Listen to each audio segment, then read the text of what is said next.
Hello, Kimberly. Welcome in, my friend. Welcome everybody to this whole group meeting. Hello, Deborah.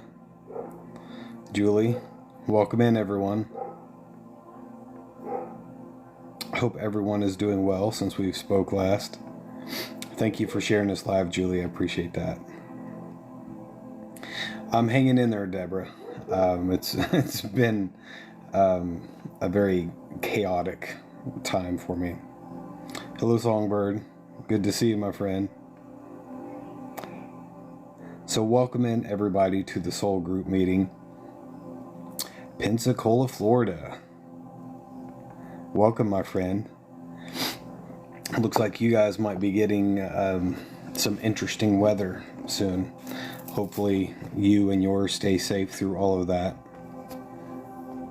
Hello, Anna. Mom.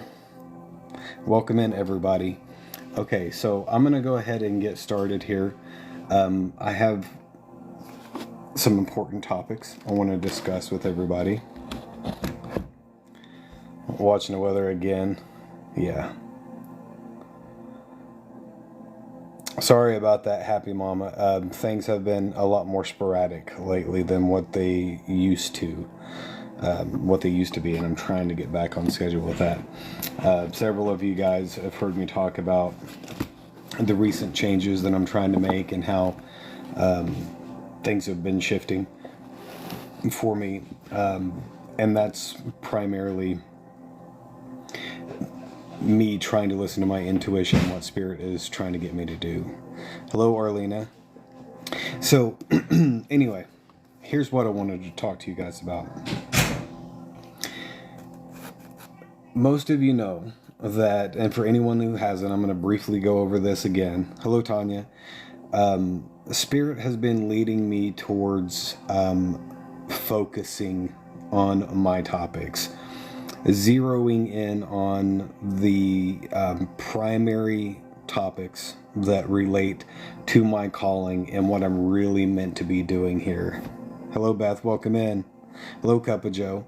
So there's two primary divisions of those topics, and still there's a whole lot that falls under those two different umbrellas. But one is primarily what I consider to be the original Christianity, long before Christianity was a thing. And I like the term the way, which is originally what the followers of Christ, that's what their teaching was called. They knew it as the way, long before it was twisted and distorted into a religion.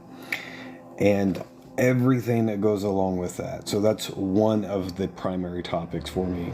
And then the other primary topic for me is this 12,000 year cycle and where we're at in relation to that, and the spiritual implications of this 12,000 year cycle. It's not all it's not all, first of all, it's not the end of the world, and it's not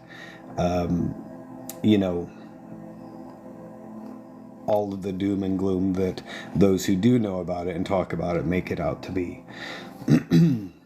So Spirit has really been trying to get me to zero in and specialize on those topics, so that whenever somebody says, is talking about me, as an example, they associate me with those topics. And Cup of Joe, that depends on your beliefs, my friend.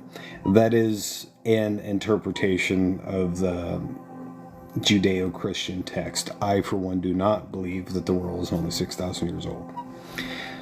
So, in that vein of focusing on those two primary topics, I am here tonight to spread a little bit of awareness about the 12,000 year cycle. And I want to start that conversation off by mentioning this simple fact. And bear with me, for all of you who have heard this time and time again. This is important information either way. Hello, Cherry Pie. The United States is getting ready to move into its Pluto return. That is a big deal. That is a huge deal. And it will be a huge deal for anybody that lives in the United States. And in truth, for the rest of the world as well. What does that mean? If you know anything about astrology, there's numerous different types of returns, but basically what that means is that the planet Pluto has returned back to its position that it was in roughly 250 years ago. The last time that this happened, we had a very bloody revolutionary war and fought against the English Empire, penned the Declaration of Independence, and created a new nation. And that's essentially how this energy of Pluto and Aquarius manifest, is revolution. Because first of all, Aquarius is a revolutionary energy, very strongly revolutionary. And Pluto, as a planet, represents transformation. It can represent death, but not as in the negative connotation that everyone associates with it. It marks the end of major cycles and therefore the beginning of other major cycles.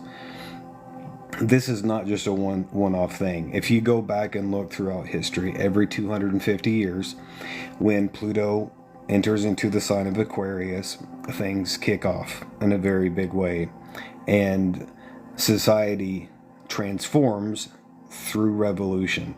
And it doesn't have to be socio-political revolution. There's major advancements in technology and wisdom and understanding and technology innovation, even in spirituality. But society transforms because of those energies. And if you look back every 250 years, you will notice a major wave of that happening every time that Pluto enters into Aquarius. That's because Aquarius does not just affect those like myself who are born under the sign of Aquarius. It is the humanitarian, and it represents society as a whole. Every single one of us. Exactly, Cup of Joe. You're 100% right on that. So, basically, every 248 and a half years, Pluto makes its entry into the sign of Aquarius, the sign of the people, and we experience a very profound transformation of society through revolutionary energy. Just like in the late 1700s, with the Revolutionary War, the creation of the United States, and the breaking away from the English Empire, and also the French Revolution and everything that went along with that. We're there right now. Pluto is retrograded back into Capricorn until mid-November, and then it enters back into Aquarius for the final time. It will be 250 years before we see that again. The reason I'm mentioning this is because we are all getting ready to witness society transform very powerfully, perhaps in abrupt and sudden ways. And I'm not here, I'm not trying to predict a future or anything like that. But first of all, even without understanding the astrology of the time, this is an election year, right? That in itself is enough to know that we should expect something to happen in the next 40 some odd days between now and the election. History tells us that, as unfortunate as that is. So in that period of time, we have Pluto moving back into the sign of Aquarius. So the election and Pluto in Aquarius are coinciding at the same time. Now, I'm not saying that this will have anything to do with the election, although it very well could be. But I'm wanting everybody to be aware of these things for preparedness reasons. Election year has no basis for the universe.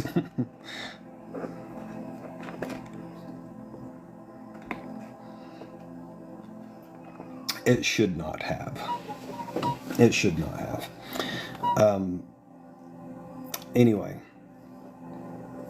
that's not very far off, guys. That's like a month and a half. And then we will be in this powerful energy of revolution, transformation of our way of life during this Pluto return to the United States that will last 20 years. So we might as well try to understand what that might look like and prepare for that. Thank you for that, my friend. Much appreciated. Thank you, my friend. What are you doing to prepare? Let's talk about that. And here's the thing. I'm mentioning this out of warning to you guys, and then I want to shift gears and talk more about the cycle, the ins and outs of that, and what all that might mean. It's difficult for me to discuss this topic because of the nature of the conversation, the nature of the information. I need to be able to present the information in such a way that spreads awareness, but does not cause people to go on this downward spiral into fear and negativity. Because that's not helpful. It's not helpful for you or me or anybody else. That only manifests those types of things quicker, right? So that does not mean that we should pay no mind to it or that we should not be aware of it. I have a completely different perspective on that than the large majority of the spiritual community, who basically says, don't pay any attention to it because you're manifesting and attracting these things into your reality. I get that and I understand it. But if I'm the passenger in a vehicle and my friend is driving, and I notice him fumbling around with his stereo as we're going around a curve, and he's getting ready to shoot over a 1,000-foot cliff, I'm probably going to do something about it. You know, I might get his attention or maybe even grab the wheel and yank him away from the cliff. But I'm not going to just ignore it and pretend like nothing's happening because I don't want to manifest that into existence, right? I understand the concept, but to a point, I also think we're not meant to bury our head in the sand and pretend like reality is not happening.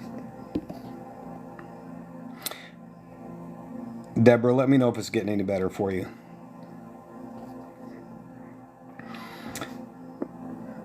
It is a very fine line to walk. Hello, Tweety. And this is something that I've wrestled with for a few years at this point, because these topics can incite fear. And fear, here's the thing though, fear is not always a bad thing like it is made out to be in a lot of spiritual circles. Fear is there to keep us alive, so that you can keep from falling over the edge of a cliff, right? If you didn't feel any fear, you would be content to run up right to the edge of a cliff and peer over the edge if there was no fear. But what happens if there's some pebbles on that cliff and you slide over and then you're gone? Fear can prevent you from doing those things, right? That's the true function of it. The point is not to allow it to control us, but to help us to acknowledge what's happening, understand all the ins and outs of it, and do the best that we can to prepare for it. Valerie, it's not been every night at this time. It usually is this time whenever I'm live, but I've not been going live every night for a while now. Exactly, a healthy fear. That's part of the learning process.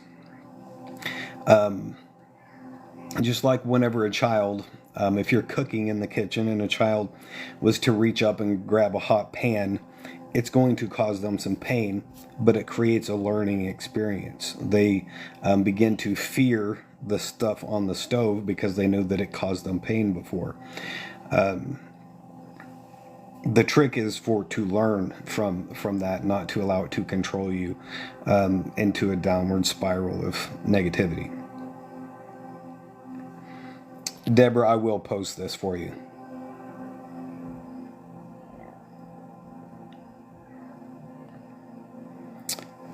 Sharon says, there's a lot of people saying we need to be prepared, not that it's bound to happen.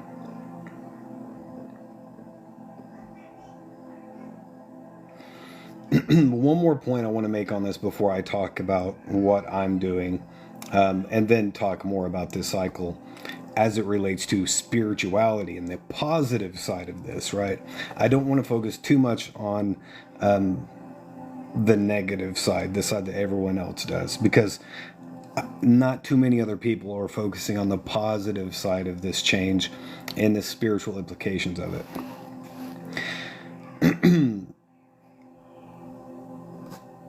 For anyone who wants, and this is not a judgment here, this is just me sharing my perspective.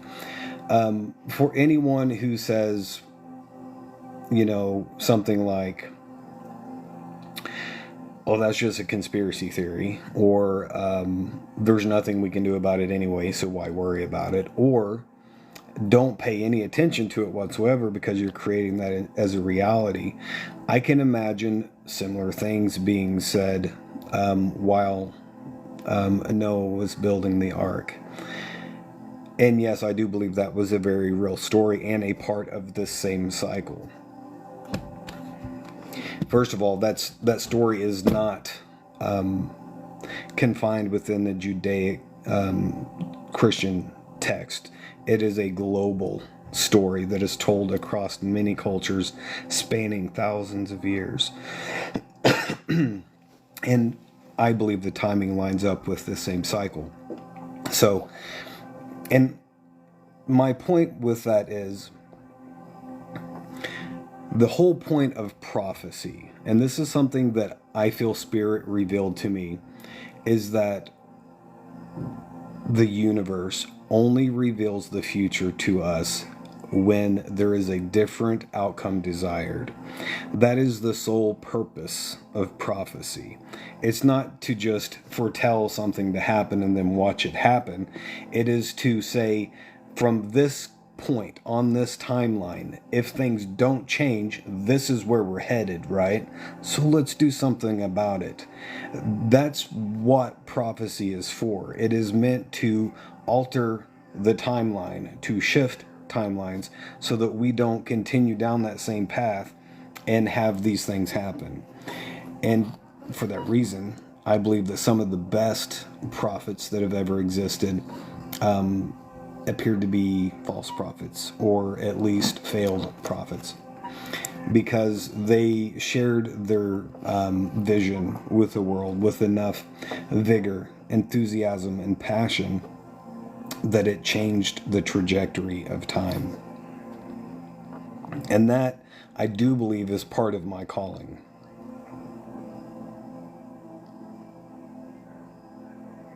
Trying to get caught up before I go too far here.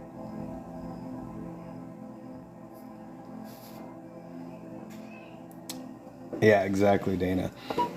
So, all of that being said, I'm not saying that we should dwell on this and that this should become the number one thing that we focus and dwell on and send all of our energy and time in, right? Because I don't believe that. What I do think is that we should be aware of this cycle as a potentiality, be aware of the possible outcomes of that and what that might look like, and maybe even learn about the mechanics of it so that we know what to expect and how best to prepare for it. And the ultimate point for me in this is the physical side effects, the physical reactions of this cycle is only half of the coin. The earth changes. The weakening magnetic field, the shifting climate, the sinkholes opening up, the frequency and intensity of earthquakes increasing, volcanoes, all of those sorts of things not only the strange weather patterns, but also animals behaving erratically, psychosis in human beings growing exponentially. Those are all physical side effects of this cycle, but that's only one side of the coin. The other side of this is this energy that is being given off by our sun. It is a higher wavelength of light than what once was emitted. And because it is vibrating at a higher rate, we are vibrating at a higher rate. That's what's driving all of these changes. And we are electromagnetically coupled with the planet, just like our planet is electromagnetically coupled with the sun. So as the sun vibrates at a higher rate, we vibrate at a higher rate, and it is expediting spiritual awakening and ascension. And that is our spiritual evolution. Ultimately is the key function of this cycle. It is closing out a grand age of mankind and beginning the next golden age, the age of Aquarius. But the way we have existed for thousands of years cannot be a part of the age of Aquarius. It has no part in that.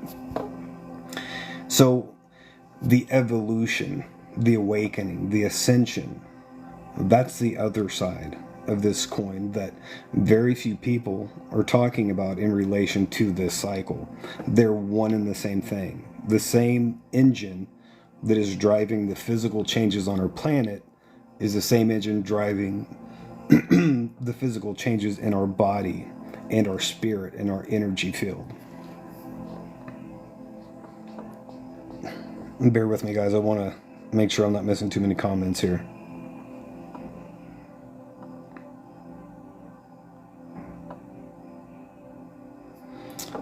Your horses are acting spooky lately. Animals have a much more developed sense of things than humans do. Not that we can't have, but we don't rely on them nearly as much. And horses especially are very finely in tune with those things. In Bali, wow.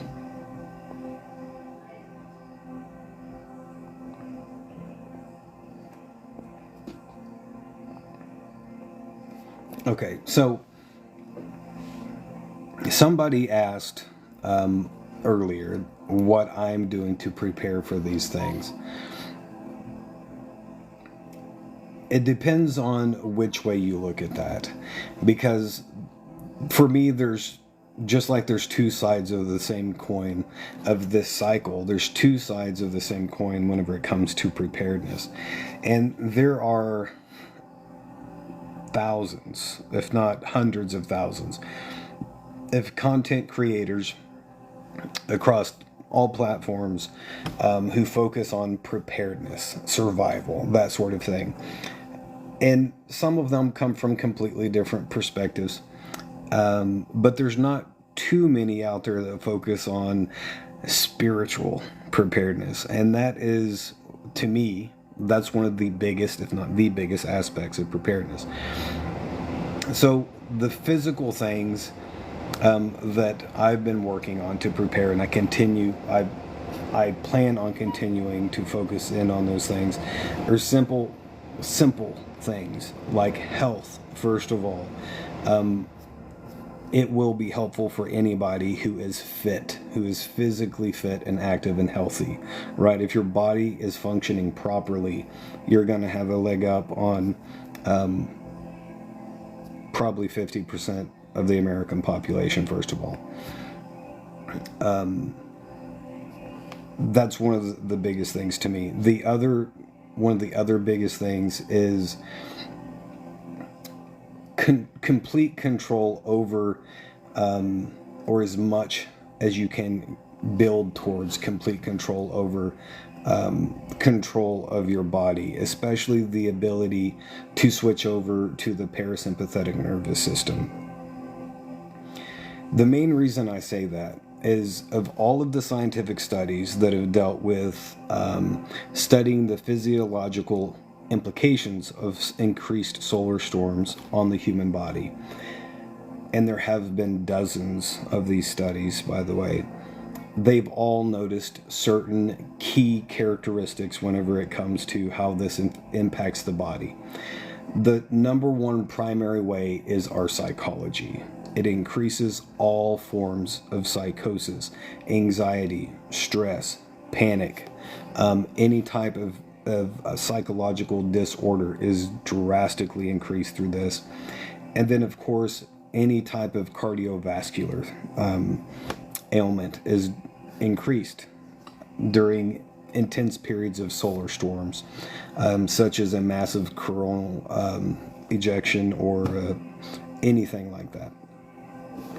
So the more physically fit that a person is, the better that their body is functioning, coupled with how easily can you switch off and switch between the sympathetic nervous system and the parasympathetic nervous system, which basically means, can you turn off fight or flight and go into rest and digest?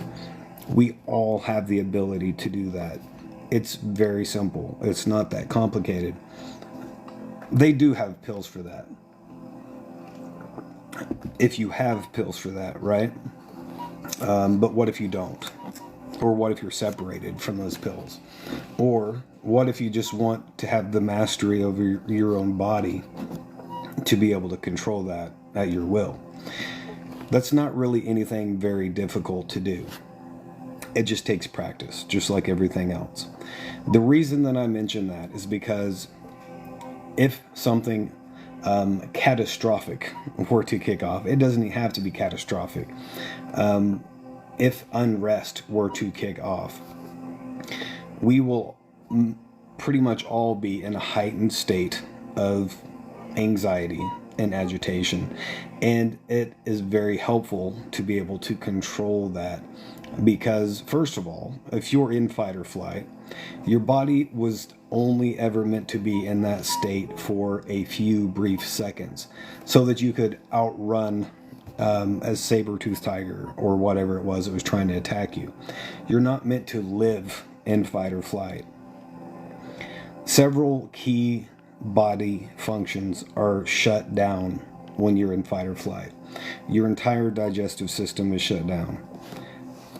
Blood is pumped away from the major organs of the body to the large muscle groups like your thigh muscles so that you can run faster. Numerous biological processes change under fight or flight. And again, it's great for staying alive, having to outrun an adversary or defend yourself against, whatever it is. But for a brief period of time. And then you need the ability to switch that off so that your body can repair, so that it can digest food, so that you can regulate your nervous system and control your energy. The more that you're able to do that, the better off you will be in this whole thing. So those are some of the key things that I'm focusing on. And of course, I would have to mention skills that used to be common knowledge for every single human being on the planet, but in the majority of Western civilization, those skills have been largely forgotten. Not everybody, but just a couple generations ago, pretty much everyone living in the United States knew how to get food for themselves.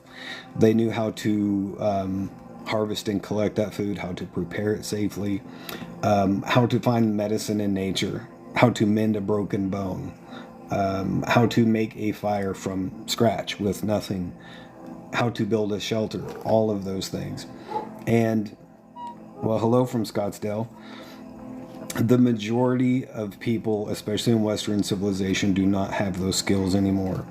And everyone is capable of learning those things. And why not learn those things, right? Even if I am, and everybody else who talks about this is completely off base, and nothing ever happens, then good, fantastic, right? But you still have those skills that you can pass down to your children, and then that knowledge will not be forgotten. Don't know how to do any of that stuff. A lot of people don't. So do not be discouraged if you don't. In fact, it is the norm not to know how to do those things, right? And that's the main thing where I differ from those who specialize in preparedness or survival or anything like that. If you go and watch their content, the majority of survivalists or preppers or people in the preparedness community, they focus on stockpiling of resources.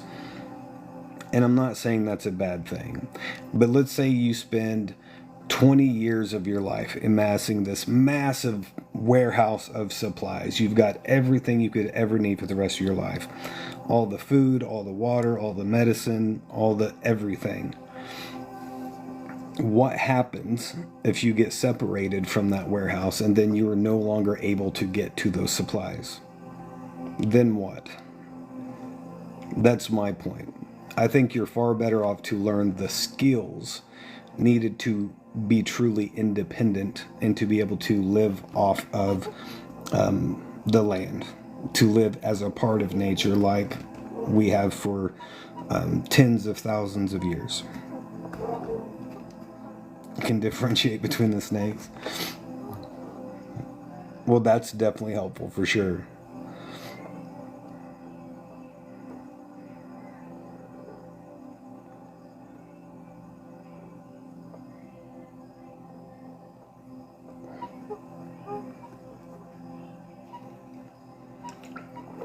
Autumn, that is an excellent idea.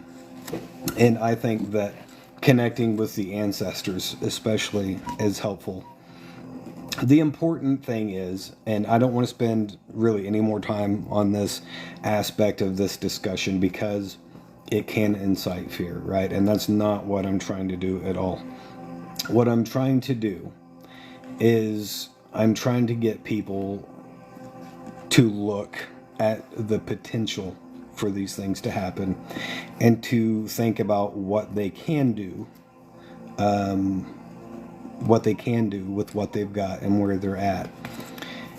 And again, the physical aspects of preparedness is only half of the coin. The other half is the spiritual things, and those to me are far more important than the physical.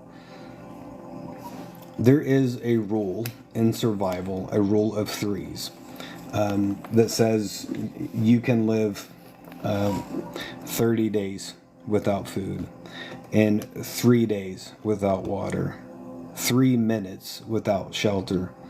I messed that up. Anyway, the important thing is 3 seconds without hope. And I truly believe that that is the case. If you have lost all hope, then it doesn't matter what you have. That is the most important thing. Fear does not help anybody. Fear is the mind killer. Hello, Cheryl. Welcome back, my friend. The spiritual preparedness is more important to me than the physical aspects of it, because this is not just some event that happens at random. This is a natural cycle that happens roughly every 12,000 years, and humanity is still here. We've been through countless of these cycles before, and we will be here for the next one. So again, this is not the end of the world. There are definite physical changes that happen on the planet and within our body whenever this happens. And so there are physical considerations to the preparedness. But the whole reason that this cycle happens is to reset balance. When things get too far out of balance in our world, this cycle kicks off to restore that balance. And you can go back and look through, not necessarily the history books, but through the different disciplines of science where it is obvious when these cycles happen, such as the sediment deposits, the fossil records, mass extinctions of species, things like that. And not every cycle is exactly the same. Some of them are relatively mild. Some of them seem to be exceedingly severe compared to other ones. And I believe that is because the degree to which the cycle is severe is the degree to which the world is out of balance. It is a matter of balancing out the scales. And our world has grown pretty far out of balance right now. But the point is, this is first and foremost a spiritual and energetic cycle that has physical implications to it. So being able to prepare for this on an energetic and spiritual level is far more important than being prepared for it in the physical world. Ideally, I think we would do both.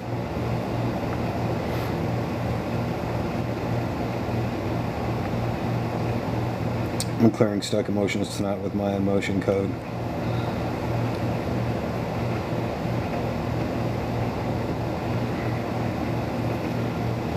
So what does that look like to prepare for this energetically and spiritually? I know that I've talked about this before. Most of you guys have heard this, but I think there are some key foundational things that I think we all should work on, in my opinion, right? And before I go any further, please think for yourself and do your own research, right? I'm a stranger on the internet. Question what I'm saying and go look these things up and do your own research. That is always my goal, is to get people to think and then to investigate and form their own conclusions, not accept what I have to say blindly and run with it. Hello again, Raul. Good to see you, my friend. One of the foundational concepts for me is that we live in an electrical reality. Everything is energy. Everything is electrical. Nothing rests. Everything is moving. It is all energy, frequency, and vibration, right? Including us, including our bodies. Our bodies run off of electricity. Our organs generate electromagnetic fields. The heart, as an example, generates the most powerful electromagnetic field.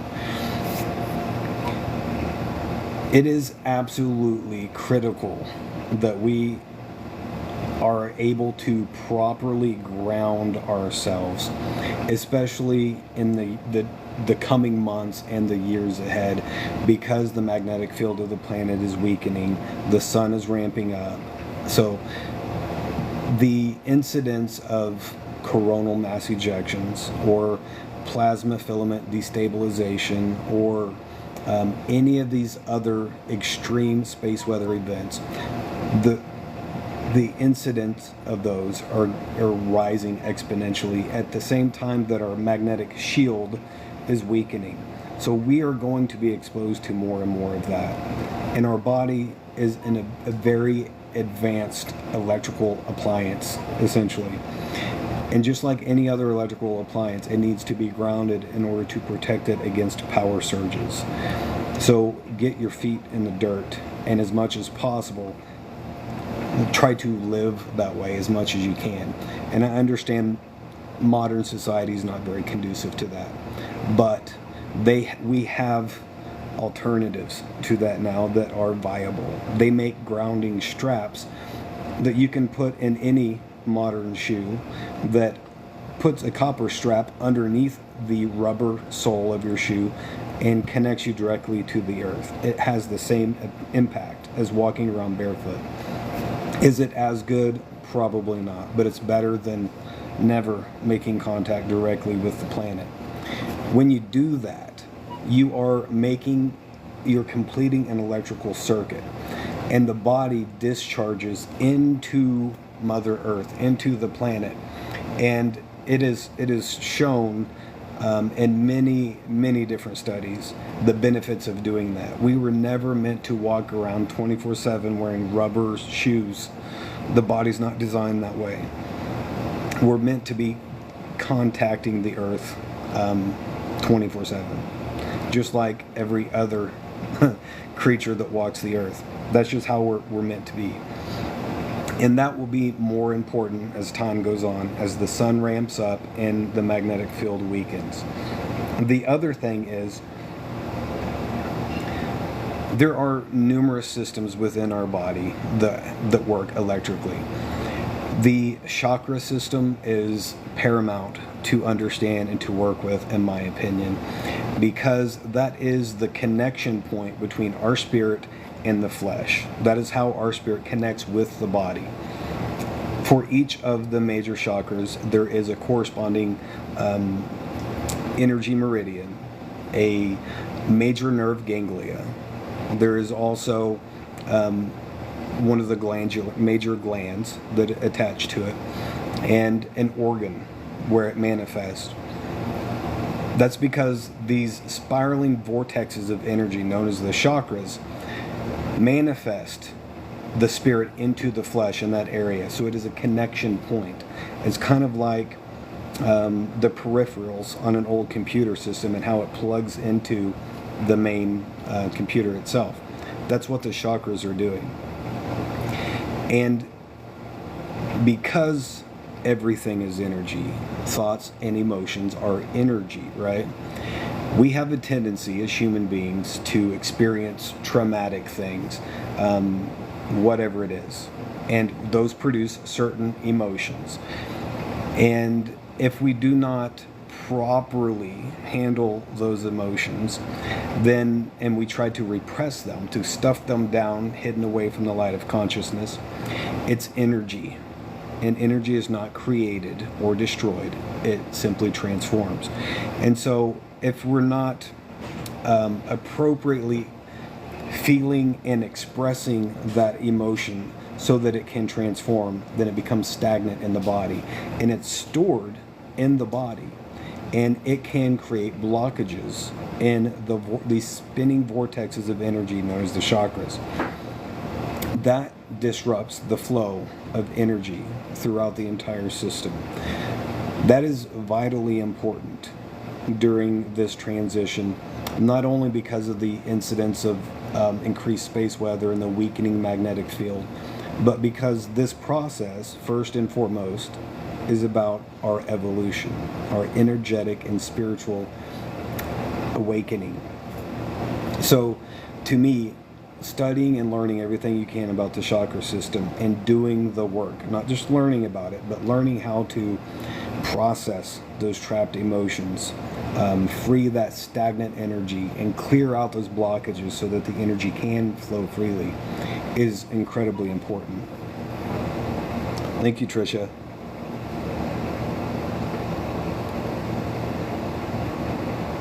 See what I missed here on my comments real quick.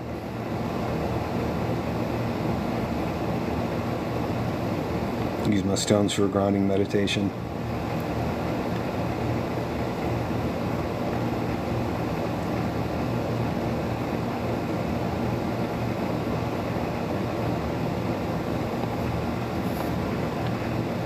Yeah, exactly, Cheryl. How we respond to stimulus in the outside environment is far more important than the stimulus itself. That is true wisdom right there. Hello, April Mama. And how do you suggest we free up trapped energy? This is something that is a lot easier to talk about than it is to actually do. And the reason for that is these things, these trapped emotions stored in the body, are there for a reason. And it was because it was too painful, too uncomfortable for us to deal with and handle whenever it happened, or we did not know. We didn't understand the process. more often than not, it's because it's too painful or too emotional or too uncomfortable for us to process. Those things usually do not become less so with time. So it's not an easy or comfortable process. There are, as an example, there's Reiki practitioners that can help you with stuff like this, but my recommendation is pretty much always do what you can for yourself before you engage with somebody else to do that work for you. And I think that the world would be a lot better place if we all did that. I know that there's times, there's circumstances where it is necessary to seek outside professional help. And I'm not trying to say don't do that by any means. But my point is, even if there was a magic pill you could take that would free up all of the trapped blockages in your body and help you to experience and let go of these pent-up emotions and repressed energies and be fully, completely healed from all of that by taking a magic pill, what's going to happen for the rest of your life, right? When you don't properly allow yourself to feel and express emotional energy, the same thing. It's just going to stockpile up, and then your health will start to decline because of that. So to me, it's more important to learn the process of how to properly deal with energy than to have somebody else fix that problem for you. The problem is, we are not born with a handbook, a user's manual to the human body, and we should be, because there's a lot of ins and outs to a lot of this stuff that we're just not taught. But to summarize, this is a big topic. This is not something that I can just give you a little sound bite that's going to give you all of the answers whenever it comes to freeing trapped energy. It's important to understand how it got there in the first place so that you can go back to where it started and allow yourself to be vulnerable enough to fully feel that emotion of that trapped energy. If you can find out the source of what it was, that's helpful, because then you can, in meditation, you can go back to that time and that space whenever that injury or that trauma or whatever it was that caused that emotional energy, whenever that happened, and then allow yourself to fully experience that, to feel it, not not to pass it off, not to judge it, not to sweep it under the rug, but to just allow yourself to fully feel that. It's going to be uncomfortable. It's not going to be enjoyable. But then it needs to be expressed. That is a form of externalization. It's the same thing with artwork, with many things, but I'm going to use artwork as an example. You can externalize your emotional energy through creating artwork, through drawing, through painting, through playing music. Those are all forms of externalizing emotional energy within your body. You're pulling that energy out of yourself through self-expression and transmuting it out into the world, right? There's many different ways that you can externalize something like that, and they're not all healthy, by the way. But there are many different healthy modalities for externalizing and expressing emotional energy. One of my favorites is that you can tap into that emotional energy that is trapped, connect with it very strongly by allowing yourself to feel it. And then you can use that, because it is energy, as fuel. You can use it to fuel a creative endeavor. You can use it to fuel working on yourself. Let's say you're not physically fit, you're in bad shape, and you want to get healthy. Connect with that emotional energy. Use it as fuel to work out, to build a healthier, stronger body.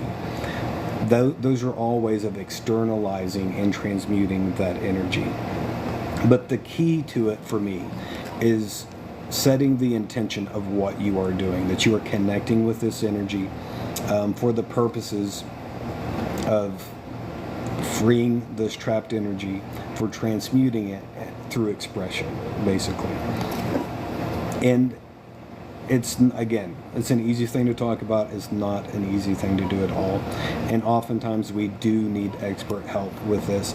But my recommendation is always to try and learn this, whether someone is teaching it to you or you're teaching yourself. But it is vital that we know how to do these things. That's part of our evolution. That's part of our ascension process, is to be able to function in a healthy, balanced way. Okay, I got way too far behind on my comments here.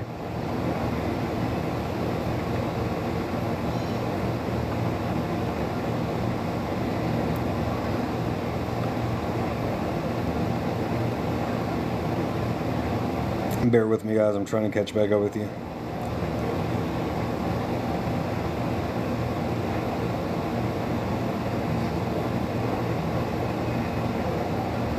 Hello, Toddy.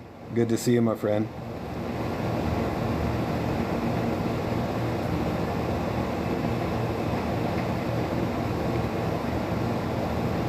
Journaling is another powerful way of helping to free that trapped energy and externalize it. Hello, John. Welcome in, my friend.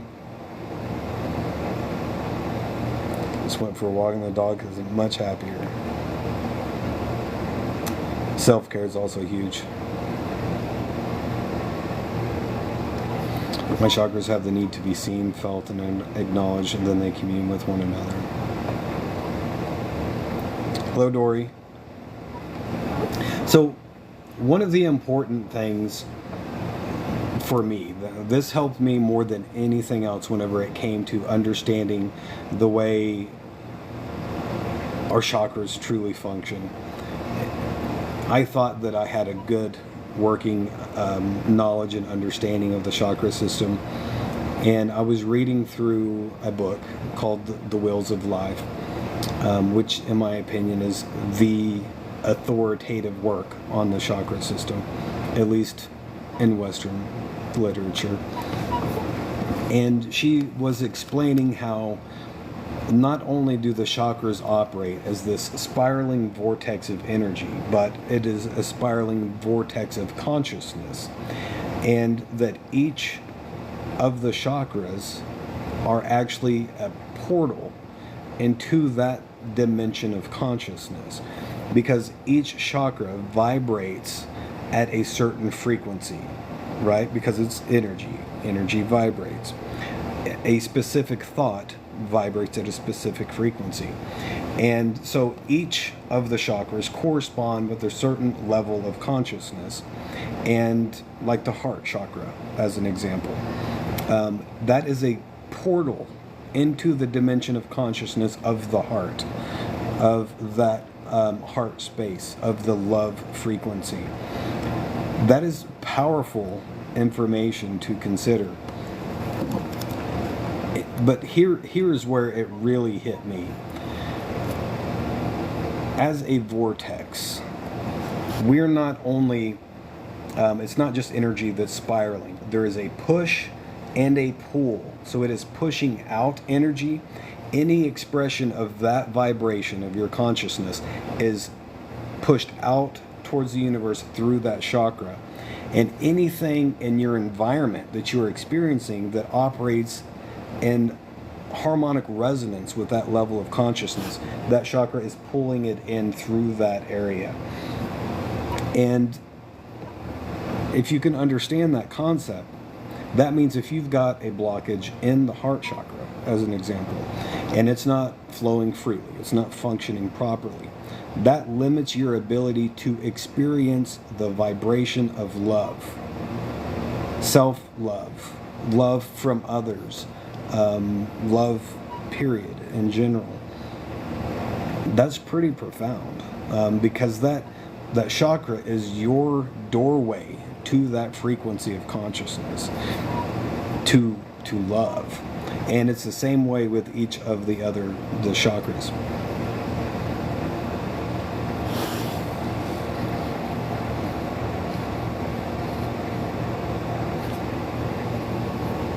got a plan. I'm going back to Sedona to try it.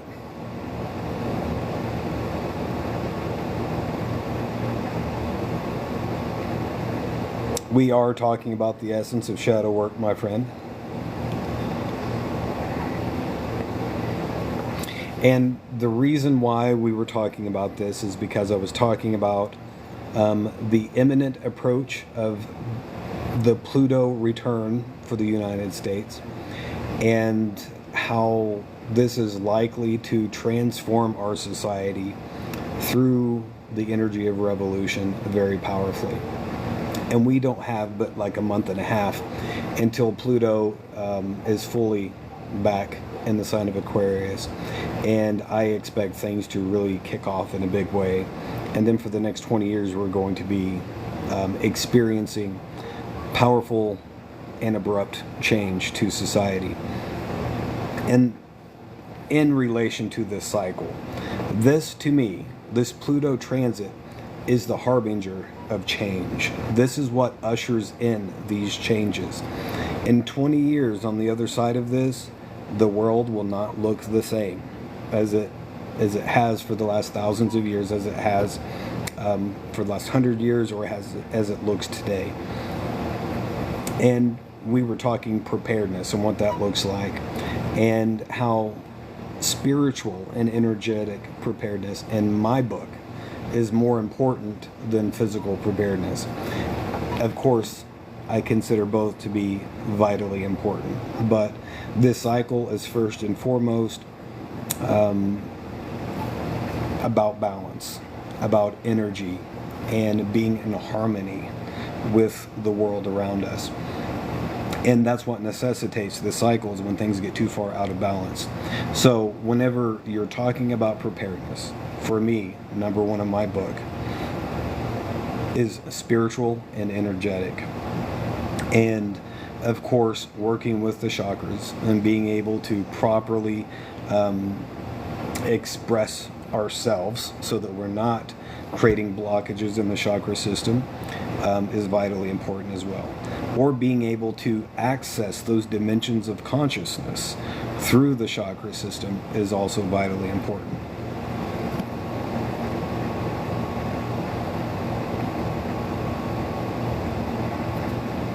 Been praying for this and saying we need a new way for years now. That time has come, my friend. That's where we're at right now. I do firmly believe that.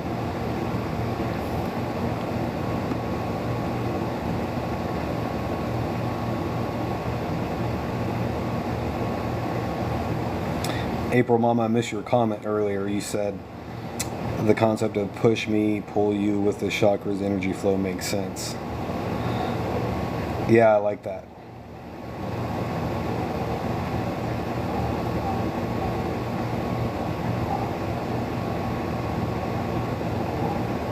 Talking about some mudras also.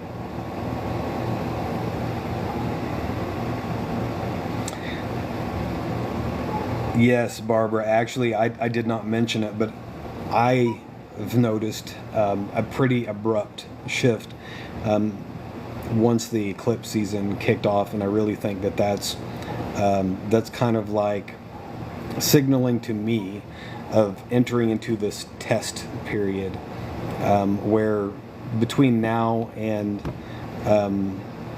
the end of eclipse season is when we're really given this opportunity to demonstrate we've learned the lessons of the last potentially 16 years because of this Pluto transit in Capricorn. Why Noah and the Ark happened. Exactly. I don't know if you were in here earlier when I mentioned that, Songbird. I think you were. But to me, this is very, very similar. In fact, I do believe that the flood actually happened because of the imbalance that the world was in at the time.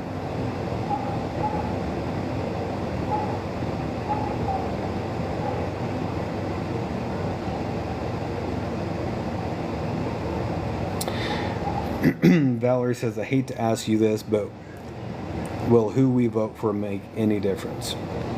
My friend, all I can do on that is give you my humble opinion. And I hesitate to even say this because I try my best to stay well out of politics with my content as much as I can. And the reason for that is not because I don't care about politics. I'm actually quite passionate about it because I do think it is important. But I also believe that our two-party political system in the United States is simply a tool of division, and that ultimately they both parties serve the same ends. They serve the same masters, and ultimately are working towards the same thing. And I know that's probably going to anger and upset a lot of people, but that's my opinion on it. And I don't honestly believe that we've had a true no, I won't go there. I don't want to go any deeper than that because it'll start a wildfire and or get me added on another list. But I won't say that I don't think it matters who you vote for, but I will say my humble opinion is the very core principle that our entire system, not just political system, but the entire system of governance that the United States is founded upon is flawed, and that it will most likely not make the transition into the age of Aquarius for that reason. If you go back and you read the founding documents, pre-Declaration of Independence, whenever the founding fathers were discussing this new system of government and what they wanted it to look like, it was made obvious right out of the gate that, first of all, the ruling elite needed to be protected from the will of the majority. If you go back and read the Federalist Papers as an example, that becomes very quickly obvious. So that means not a democracy. And the other thing is our entire system, from the foundation to the roof, is built on the concept of greed as the highest moral of a society. And that has no place in the age of Aquarius. And no matter what president we have seated on the throne for the next 4 years, they're not going to be able to unmake that. Everything from the bottom up is built on greed in the system of governance. And so it is out of balance, and it cannot last forever because everything is based on the concept of greed. The founder of capitalism wrote that greed is the highest moral in a capitalistic society, and that the greedier a nation is, the more successful they will become. And that is why the United States has grown so powerful, because we are taught greed. We are taught that it is, we glorify the rich, we glorify the famous.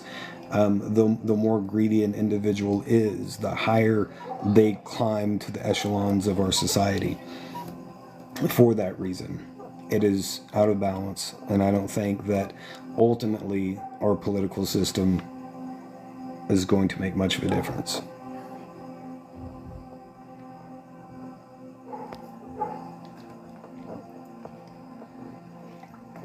Either way you look at it, both parties care more about ascending to power and creating division in the country than they do uniting us or any of the other core principles.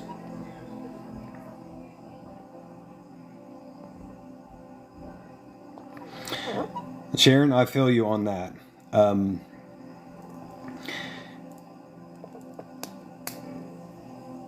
I don't know if I really want to say too much about that.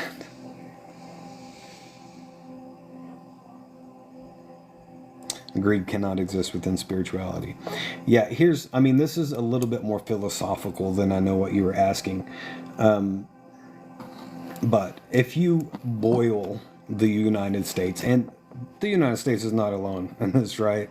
This is the vast majority, if not every country on the planet right now. If you boil our system of governance down to its core essence, you will find greed there. And greed is built on the premise of an illusion. And in fact, the delusion that the world suffers from, that we are all separate. Greed cannot exist in true unity.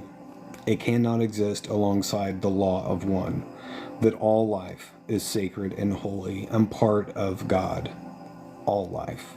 Not just me, not just you, not just the Dalai Lama, but your pet, the food that you eat, the air that you breathe, the dust floating around in outer space. Every single thing is a part of this same vast cosmic energy field of consciousness that is God.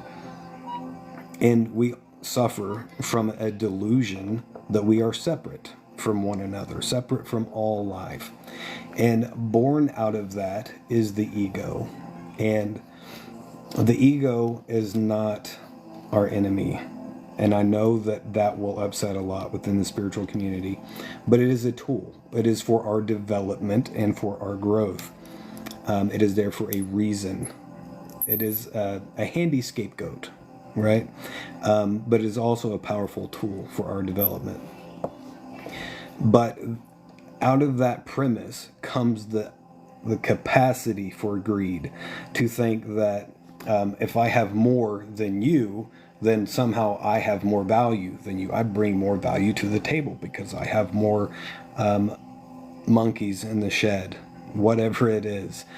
But it's based on a false premise, on this idea that I am separate from you. The truth is, I am not. Nothing is separate.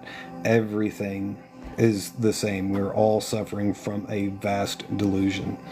And that is the main thing that changes in the age of Aquarius, is that veil falls. That delusion is broken up, and we see the truth, that we are all one. The same thing that many avatars have been teaching us for thousands of years, including Yeshua ben Joseph, or Jesus the Christ, whenever he told us that we are God and that we are all one, over and over and over again, and somehow nobody heard him. But anyway, I'm getting a little too far off track there. Still not want a dictator, a king.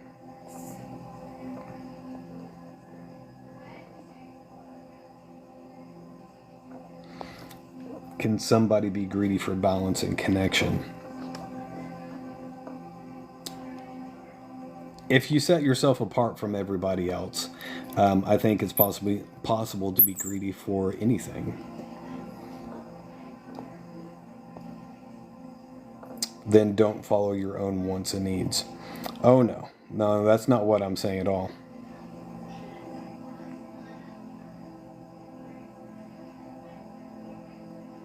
We are divine creators indeed.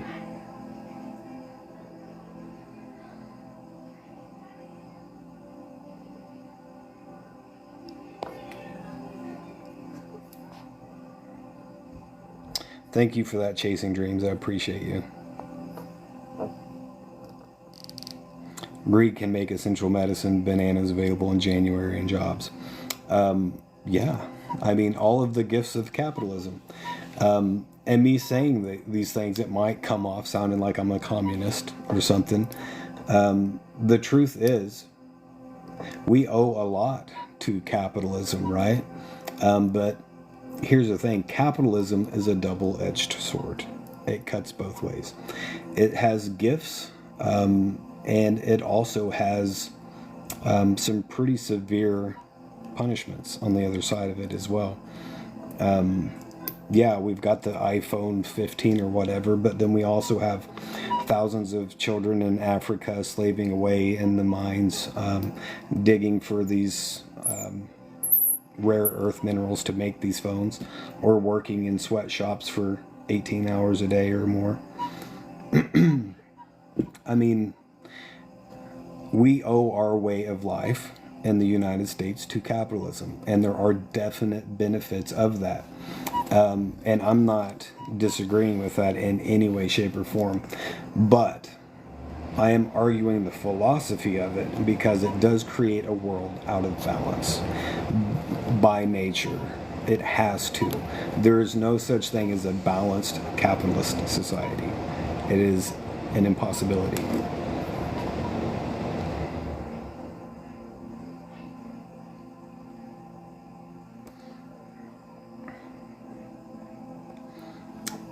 Love is an obligation if we're separate. I like that question, Bittersweet.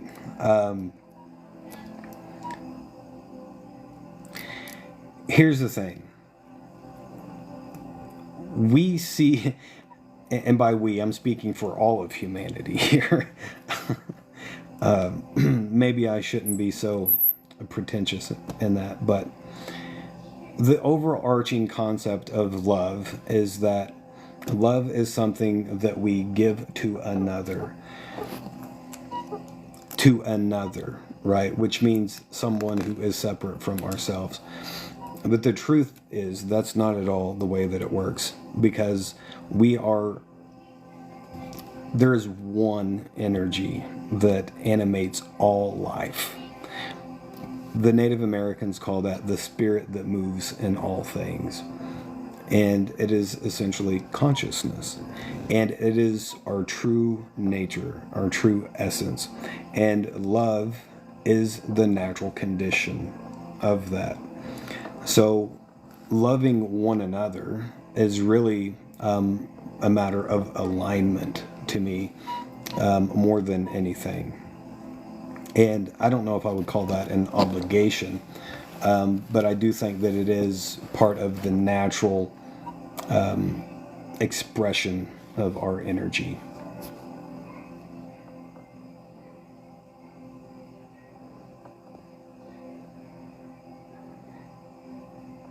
Being more over our authentic self. Exactly.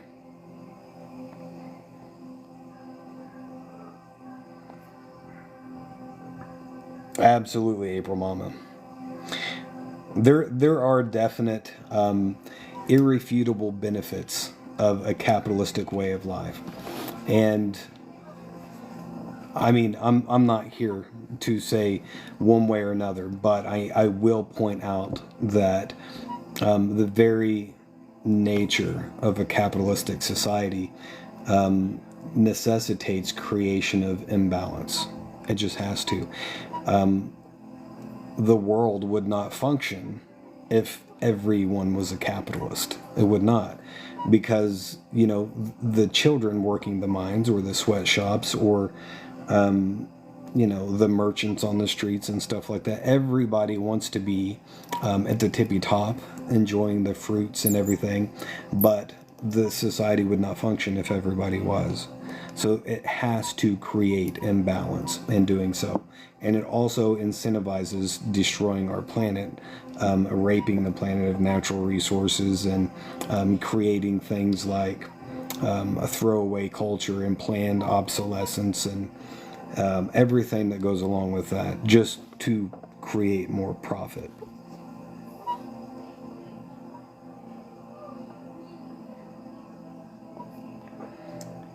Beeping sound. You probably hear my cricket. I have a cricket that we actually got it out of the house, but for like 2 days was hiding out in my bathroom. I couldn't find it anywhere, and it was actually quite loud. But it was hiding underneath the bath rug. There was a little wrinkle in it, and it just kind of was hiding under there and driving me crazy. But yeah, there's a door directly behind me there, and we've got crickets. I'd say that's probably what you hear.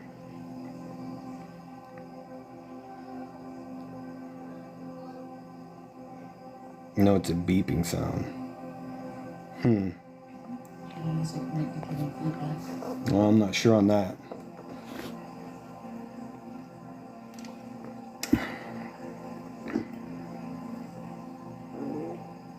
Toddy, I agree with you 100%. It is not the way that the world has to be.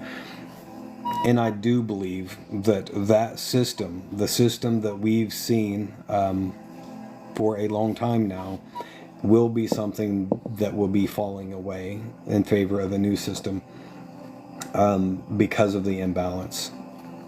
Nature loves balance. Nature has to have balance, and things have been out of balance for far too long. And again, I do believe that part of the core principles of the age of Aquarius is the law of one, and the illusions falling away, the truth being revealed.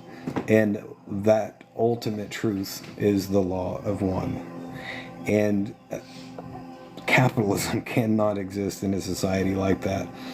It just absolutely would not. Could you take advantage of somebody for sake of profit, out of greed, if you looked at them and you didn't kind of think, well, maybe this person has a little bit of divinity in them, but let's just say, for sake of argument, and this doesn't have to be anything nefarious, right? But let's just say you want to make more money than everybody else so that you can live how a celebrity lives or whatever, and you, I can't even think of a good example.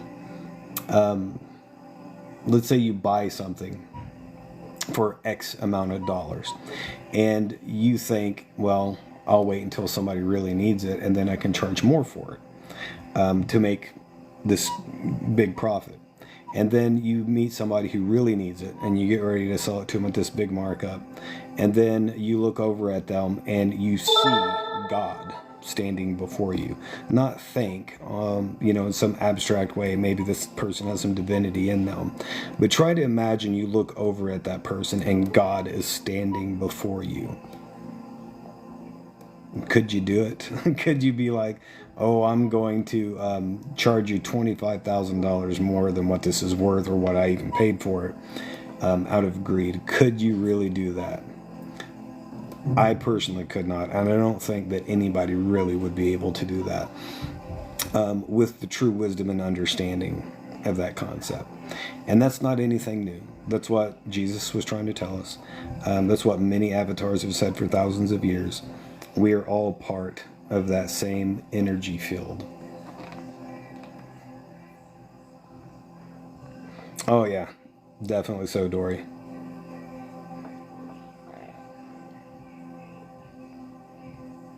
I think it's my chair.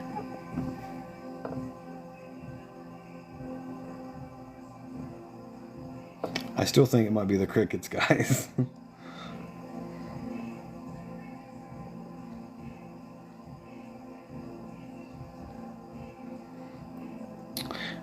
Yeah, Beth, that's what about the cricket being good luck. That was my first thought whenever I heard the cricket. The thing is, he was really, really loud, and our bathroom just somehow like magnified this sound and kind of directed it right to where I was trying to sleep.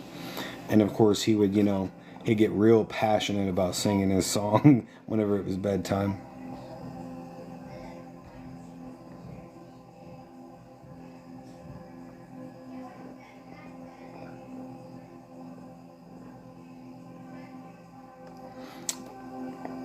Also know that the shift in growth does not have to be a catastrophic event.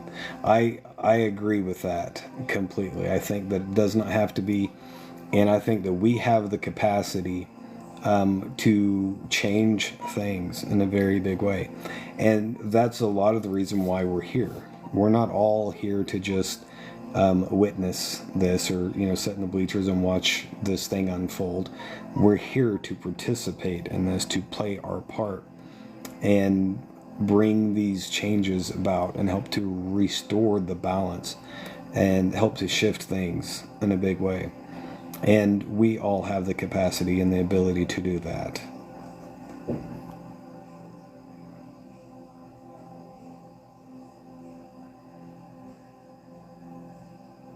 The aliens are sending a signal with the beeps.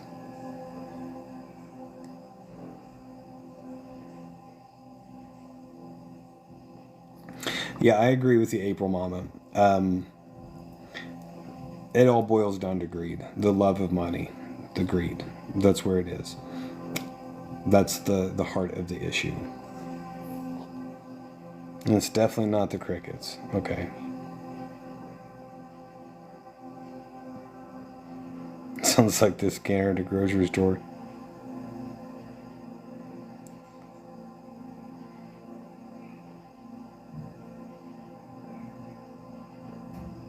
I need to start intentional communities. I think so too. Or food, gas, housing market, you name it. Yeah, I do too. All right, everybody. This is that time of night where I'm going to go ahead and close this out for now. If you guys have any important questions or topics or anything before I close this out, now is the time to do that. I am still in the process of trying to figure out the new schedule changes and how everything is going to wind up looking. At this point, I think this week what I'm going to do is I'm going to do the new version of our soul group on Wednesday at 7 p.m. and then Saturday at like 11 a.m. and 7 p.m. And that's going to be focused on the spiritual. And to me, that's my church. This doesn't have to become church or anything like that. But I want to set lives apart specifically for that.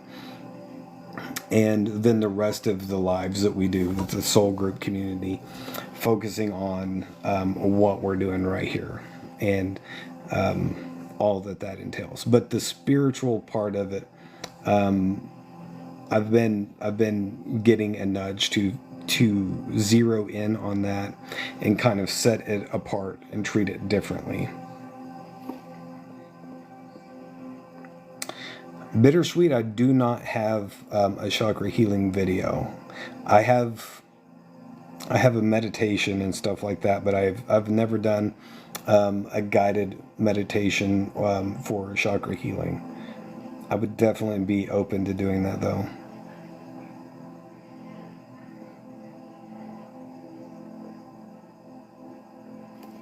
Oh, Happy Mama, yes, I will be posting this. It's going to be on my YouTube channel. There's a link in my bio. If you click on this, go to my TikTok page. There's a link in the bio that will take you to a page with all kinds of links on it. And there should be one there for the YouTube channel. Or you can find that listed on my website also at magirising.com.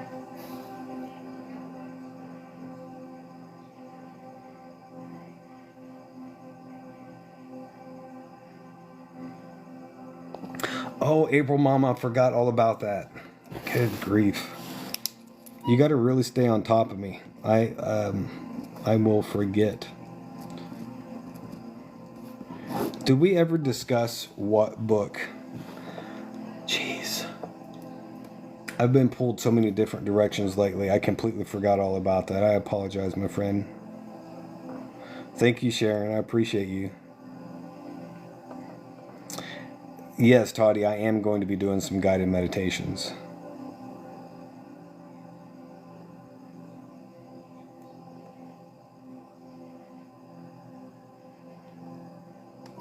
Mischief, I've been having some changes. I don't know if you caught the last couple of lives that I did or not, but Spirit has been pushing me to make some changes with my content. And one of the main things is focusing in on my calling, on what I'm really meant to be doing. And so I'm changing things. One of the big changes is I'm not going to be doing astrology readings anymore. I really enjoy doing those, and I know that a lot of people really love those, but it's detracting and pulling me away from my content and my calling. So I've been spending time getting caught up on all of those that I had booked up so that I could make that shift. And then I've also been trying to figure out the ins and outs of all of these changes that I'm making. So I have not been live every day like I normally have been, and that's probably what's going on. The link didn't work for you. Tanya, if you send me a DM on here, please, and I will send you a direct link to the Telegram group.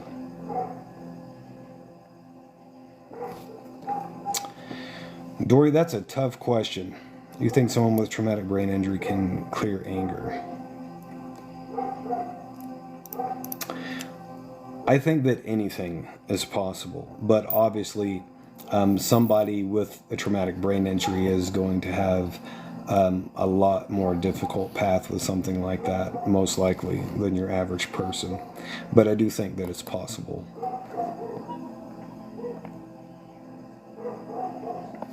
Alex says, I see you publishing a book sometime in the future. Well, thank you, my friend. That is something that I've been really working on. That is actually, and I haven't talked about this, I've been kind of trying to keep it quiet for a reason, but that is one of the reasons why I'm trying to shift things and free up some of my time so that I can focus. It's really funny you mentioned that too, because my plan was to get up in the morning and really dive into that.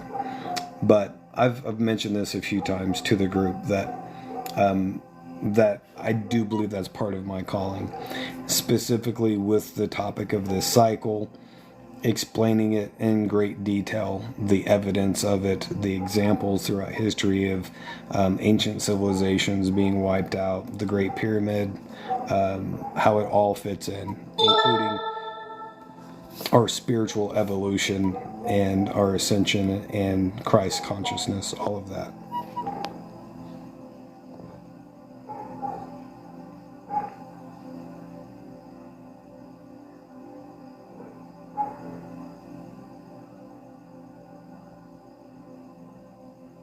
You're all caught up with other books?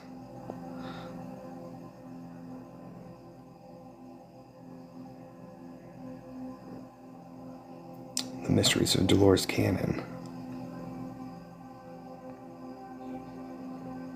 Thank you, Tricia. The Wheels of... Actually, here, just let me hold it up for you.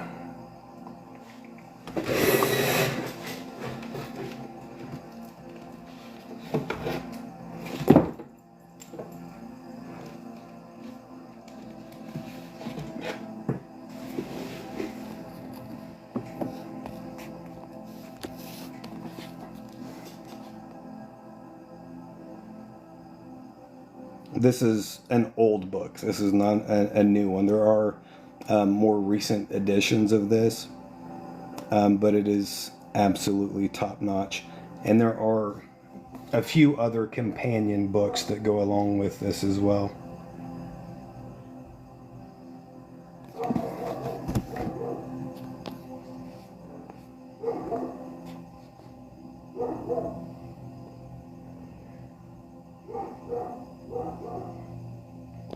The Custodians, yeah. All right, everybody. I'm going to go ahead and close this out for tonight. April Mama, I will message you, and we will get your book headed that way to you. Thank you all so much for being here and for sharing this time and space with me. I appreciate each and every one of you guys, and I very much look forward to seeing you again next time. I hope everyone has a fantastic night, and I can't wait to see you again. Have a good night.